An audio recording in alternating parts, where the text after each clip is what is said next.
آخری لے لے تبرکن۔ صحیح بخاری میں حدیث ہے کہ نبی علیہ السلام کی وفات ہوئی، سیدنا عمر نے تلوار اٹھا لی، جو شخص کہے گا کہ نبی علیہ السلام فوت ہو چکے ہیں میں اس کی گردن مار دوں۔ اتنے میں سیدنا ابوبکر آئے، سیدھا چلے گئے حجرہ عائشہ میں سلام اللہ علیہا، نبی علیہ السلام کی میت کو جا کے بوسہ دیا اور کہا یا رسول اللہ، اللہ تعالیٰ آپ پہ دو موتیں جمع نہیں کرے گا، ایک موت تو آپ کا مقدر تھی، وہ آپ کو آنی تھی، اب آپ آخرت کی زندگی میں جا چکے ہیں۔ باہر نکلے تو سیدنا عمر اسی طرح کھڑے ہیں۔ سیدنا ابوبکر نے بجائے کہ حضرت عمر کو سمجھاتے ممبر کی طرف گئے، ان کو پتا تھا کہ اس وقت صورتحال یہ ہے کہ اس کو اس طرح ٹیکل کرنا ہے، پھر ابوبکر تو ابوبکر ہے نا۔ تو انہوں نے کہا لوگوں میری طرف متوجہ ہو۔ صحابہ کہتے ہیں کہ حضرت ابوبکر کی رسپیکٹ لوگوں کی نظر میں حضرت عمر سے زیادہ تھی، پہلے وہ جھمگٹا حضرت عمر کے نزدیک لگا ہوا تھا، لوگ حضرت عمر کو چھوڑ کے حضرت ابوبکر کی طرف متوجہ ہو گئے۔ سیدنا ابوبکر ممبر پہ چڑھے، انہوں نے پہلا جملہ ہی بولا جس پہ سیدھی 295 سی لگتی ہے، من کان یعبد محمدا فإن محمد قد مات۔ جو کوئی تم میں سے محمد کی عبادت کرتا تھا جان لے کہ محمد علیہ السلام کو موت آ چکی ہے۔ ومن کان یعبد اللہ فإن اللہ حی لا یموت، اور جو اللہ کی عبادت کرتا تھا جان لے کہ اللہ کو کبھی موت نہیں آئی، وہ ہمیشہ زندہ ہے۔ یہ پڑھنے کے بعد انہوں نے آیت پڑھی اپنی بات کی دلیل میں۔ یہ صحابہ کی سنت ہے کہ اپنی بات کی دلیل میں قرآن و حدیث پیش کرنا، آپ کے بزرگوں کا طریقہ ہے شعر و شاعری کرنا۔ پھر انہوں نے آیت پڑھی وما محمد الا رسول قد خلت من قبلہ الرسل افإن مات او قتل انقلبتم علی اعقابکم، محمد تو نہیں مگر ایک رسول، ان سے پہلے بھی کئی رسول گزرے ہیں، اگر یہ ان کو موت آ جائے یا یہ قتل ہو جائیں یا انڈیا پاکستان میں شہید ہو جائیں، کیونکہ وہ ترجمہ وہ قتل کا نہیں قتل کرنے دیتے، تو کیا تم دین سے الٹے قدم پھر جاؤ گے؟ جو کوئی دین سے الٹے قدم پھرے گا وہ اللہ کا نقصان نہیں کرے گا اور اللہ تعالیٰ ثابت قدم رہنے والوں کو جزا دے گا۔ پھر اگلی آیت پڑھی سورہ الزمر سے، یہ تو سورہ آل عمران 144 تھی، سورہ الزمر آیت نمبر 30 پڑھی انک میت وانہم میتون، اے نبی تمہیں بھی مرنا ہے اور تمہارے مخالفین کو، پھر قیامت الدین اللہ تعالیٰ تمہارے درمیان فیصلہ فرمائے گا، وہاں تم اللہ کے حضور جھگڑو گے۔ یہ دو آیات پڑھی اور آپ علیہ السلام کی وفات کی اناؤنسمنٹ کر دی۔ میرا ایک معصومانہ سوال ہے کہ کسی شخص کے مرنے کے اوپر اس کی کمزوریاں ہائی لائٹ کی جاتی ہیں یا اس کی خوبیاں؟ یہی ٹرینڈ ہے نا دنیا میں، اور دنیا کا ہسٹری کا سب سے کامیاب ترین شخص، اللہ کا سب سے برگزیدہ بندہ وہ فوت ہو رہا ہے اور اس کا سب سے لاڈلا صحابی اس کے فضائل نہیں بیان کر رہا۔ دکھائیں کہاں خطبے میں فضائل بیان ہوئے میں؟ ساری وہ باتیں جن کو آپ نیگیٹو باتیں سمجھتے ہیں۔ اعلیٰ ہونا چاہیے تھا کہ لوگوں نبی علیہ السلام فوت ہو چکے ہیں اور قرآن میں آیت ہے وما ارسلناک الا رحمۃ للعالمین ان اللہ وملائکتہ یصلون علی النبی، تو سارے پڑھو درود، یہ ہونا چاہیے تھا نا۔ یہ کہتے ہیں ڈھونڈ ڈھونڈ کے نبی دیاں خامیاں لب دینے، اور ظالموں کیا قرآن میں کوئی نبی کی خامی ہے؟ یہ جملہ بولنے والا خود گستاخ رسول ہے، قرآن میں نبی کی خامی کہاں آ سکتی ہے؟ نبی علیہ السلام کے بارے میں جو عقیدہ ہے وہ بتایا جاتا ہے جس کو آپ خامی سمجھتے ہو۔ آپ اللہ کے قرآن کو اگر آپ خامی سمجھتے ہو تو یہ آپ کی خام خیالی ہے۔ نبی علیہ السلام کی وفات کے اوپر آپ کے فضائل بیان نہیں ہو رہے، بلکہ بالکل 180 ڈگری بات ہو رہی ہے۔ کیوں؟ کیونکہ کتابوں کا خدا اور ہے اور بابوں کا خدا اور ایسی تھیوریٹیکل بات ہو رہی ہے جس کا کوئی تصور ہی نہیں۔ صحابہ کرام میں نبی علیہ السلام کی عبادت کون کرتا تھا؟ یا دو پارٹیاں تھیں، ایک کہہ رہے تھے ہم نبی کو پوچھتے ہیں، دوسرے کہتے ہیں خدا کو، پھر تو بات بنتی تھی۔ ایک چیز ایگزسٹ ہی نہیں کرتی، شرک سٹارٹ ہی نہیں ہوا۔ آج تو تھوک کے حساب سے ہے تو لوگ کہتے ہیں شرک ختم ہو گیا ہے، جب شروع بھی نہیں ہوا تھا اس وقت نہیں کسی نے ان کو مات دی کہ حضرت کون شرک کرتا ہے؟ محمد کی عبادت کون کر رہا ہے؟ یہ کیوں آپ باتیں بول رہے ہیں، فرضی جملے بول رہے ہیں؟ آپ پہ 295 سی لگواؤں گا میں۔ کسی نے نہیں کہا فرضی جملہ نا کہ جو محمد کی بات کرتا تھا جان لے محمد مر چکے ہیں، یا انڈیا پاکستان میں ترجمہ محمد علیہ السلام وصال شریف فرما گئے، کیونکہ وہاں تو ہے نا فإن محمد قد مات، تو کھڑے ہو کر یار تنوں ایڈی بھی سمجھ نہیں، کون کرتا ہے بھائی عبادت؟ کولو کہانیاں کرا رہا ہے۔ لیکن انسانیت نے ایک بہت بڑا رزق لیا ہوا ہے۔ نبی علیہ السلام سے پہلے بھی ایک بہت برگزیدہ ہستی گزری ہے، آج دنیا میں سب سے بڑا شرک اس کے نام پہ ہے۔ کون؟ عیسیٰ ابن مریم. آپ علیہ السلام نے دوسرا عیسیٰ ابن مریم بن جانا تھا اگر آپ نے اتنی سخت تعلیمات نہ صحابہ کو دی ہوتی.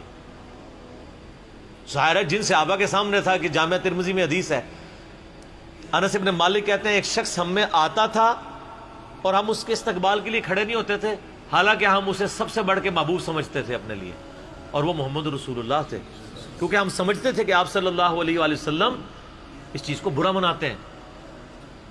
ان کے سامنے وہ حدیث تھی جامعہ ترمذی کی, جس شخص کی خواہش ہو کہ لوگ اس کے استقبال میں کھڑے ہو جائیں یا اس کے سامنے کھڑے رہیں اس کے احترام میں, وہ اپنا مقام دوزخ میں دیکھ لیں.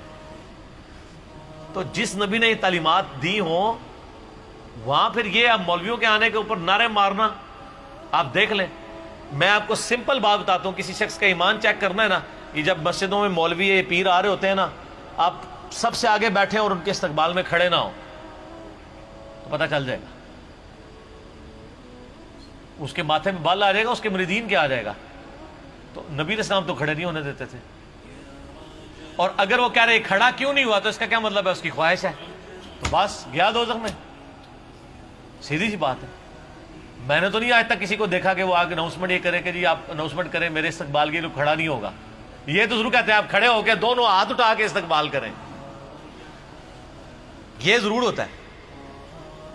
تو یہ کتابوں کا خدا اور ہے, بابوں کا اور. کتابوں کی تعلیمات وہ ہیں جو اللہ کے نبی علیہ السلام نے حجۃ الوداع پہ دیں, غدیر خم پہ دیں, اپنی وفات تک آخری خطبوں تک یہی بات کرتے رہے. صحیح مسلم 2005 نمبر حدیث, امام جعفر صادق علیہ السلام نے امام باقر علیہ السلام سے, انہوں نے جابر بن عبداللہ رضی اللہ تعالیٰ عنہ علیہ السلام سے روایت کیا, اما بعد فإن خیر الحدیث کتاب اللہ وخیر الہدی ہدی محمد صلی اللہ علیہ وآلہ وسلم وشر الامور محدثاتها وکل محدثۃ بدعہ وکل بدعۃ ضلالہ وکل ضلالۃ فی النار. آگاہ ہو جو سب سے بہترین کلام اللہ کی کتاب ہے, سب سے ہدایت یافتہ راستہ محمد صلی اللہ علیہ وآلہ وسلم کا ہے. بدترین کام وہ ہیں جو دین میں نئے داخل کر دیے جائیں. ہر نیا کام گمراہی ہے, ہر گمراہی دوزخ میں لے جانے والی ہے, اور ہر گمراہی بدعت ہے اور ہر بدعت دوزخ میں لے جانے والی ہے. تو یہ میرے بھائیوں, اس لیے ہم یہ کہتے ہیں, نعوذ باللہ, ہم یہ نہیں کہہ رہے ہوتے کہ وہ کسی اور خدا کو مانتے ہیں. مراد یہ ہے کہ ان کو قیامت میں جا کے پتہ چلے گا کہ ہم تو کچھ اور ہی کرتے رہے. یہ اللہ کی ڈیمانڈ نہیں تھی. مجھے بتائیں اللہ تعالیٰ نبیوں کو دنیا میں کیوں مبعوث کرتا ہے؟ تاکہ رول ماڈل ہو.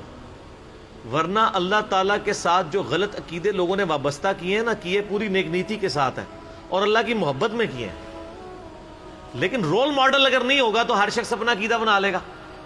اب یہ قرآن میں سورہ الاعراف میں آیا کہ حضرت موسیٰ علیہ السلام اپنے ساتھیوں کے ساتھ ایک جگہ سے گزرے, کچھ لوگ بتوں پہ اعتکاف کیے ہوئے تھے, آیت نمبر 138 میں.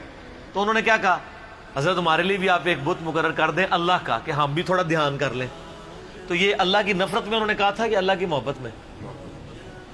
تو اگر پیغمبر کا دامن کرم ہاتھ میں نہ ہو پھر یہ نتیجہ نکلتا ہے. اور حضرت موسیٰ علیہ السلام کے وہ صحابہ تھے, کوئی یہ نہیں کہ ان کے مرنے کے 1400 سال بعد کوئی بندہ آیا تھا, ان کی موجودگی میں یہ کر رہے ہیں.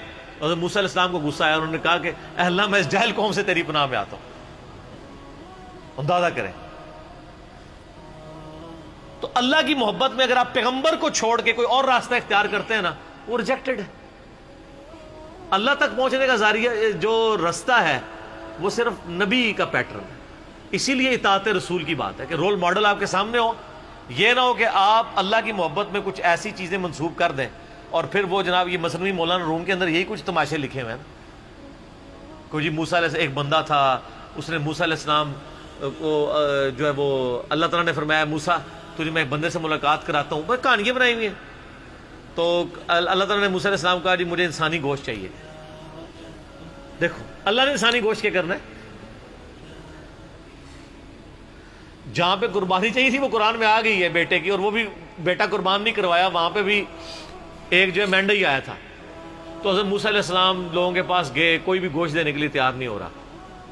اینڈ پہ ایک فقیر کے پاس چلے گئے, اپنے ننگے فقیروں کو ثابت کرنے کے لیے جعلی کہانیاں بنائی ہوئی ہیں. اچھا اس نے کہا موسیٰ علیہ السلام کو کہ جی ادھروں وٹ کے دیا, ادھروں وٹ کے دیا, ادھروں وٹ کے دیا, یا ادھروں وٹ کے دیا, اے میں کیا ہے. اچھا تو اللہ تعالیٰ کے پاس واپس گئے تو اللہ فرمایا یہ میرا نیک بندہ ہے.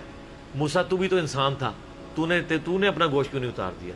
کہے سبحان اللہ, ان کو پتہ ہی نہیں ہے کہ اگر اس نانگے نے موسیٰ کو دین سکھانا ہے تو یہ فیلئر کس کا ہے؟ موسیٰ علیہ السلام کا یا اللہ کا؟ اللہ کا فیلئر، نعوذ باللہ، کیونکہ موسیٰ کا استاد کون ہے؟ اللہ، جس نے اس کو اپنا ریپریزنٹیٹو اور نمائندہ بنا کے دنیا میں بھیجا ہے، اور وہ ایک نانگے سے جا کے دین سیکھے گا۔ جھوٹ کہانیاں بنائی ہوئی ہیں اور وہی کہانی آگے چل رہی ہے۔ تو پھر ہم کیوں نہ کہیں کہ کتابوں کا خدا اور ہے اور بابوں کا خدا اور۔ یہ تعلیمات پیغمبروں کی نہیں ہے، اس لیے آپ دیکھیں ان کو پیغمبروں سے کیسی چڑ ہوتی ہے۔ یہ پیغمبروں کا صرف نام عقیدت سے لیتے ہیں، لیکن جب پیغمبروں کی وراثت کی بات کر رہے ہوں تو ان کے ماتھے پہ بل آ جاتا ہے۔ آپ ان سے جا کے کہیں گے جی پیغمبروں کی میراث تو علم ہے، علم کتابوں میں ہے، او نہیں جی سینہ بہ سینہ چلتا ہے۔ قرآن میں کہاں ہے سینہ بہ سینہ؟ قرآن میں آیا قل رب زدنی علما۔ اے نبی آپ بھی دعا کیا کریں اللہ میرے علم میں اضافہ کر دیں، میرے عشق و سرور میں، میرے وجدان میں۔ اے کوئی دعا نہیں۔ حضرت آدم کو جو سجدہ کیا تھا وہ عشق و سرور میں کیا تھا یا علم کی فضیلت کی وجہ سے؟ پھر سورہ الزمر میں آیا قل هل يستوي الذين يعلمون والذين لا يعلمون انما يتذكر اولو الالباب۔ اے نبی فرما دو علم والے اور بغیر علم والے برابر نہیں ہو سکتے، نصیحت تو نہیں حاصل کرتے مگر عقل والے، چلے نہیں۔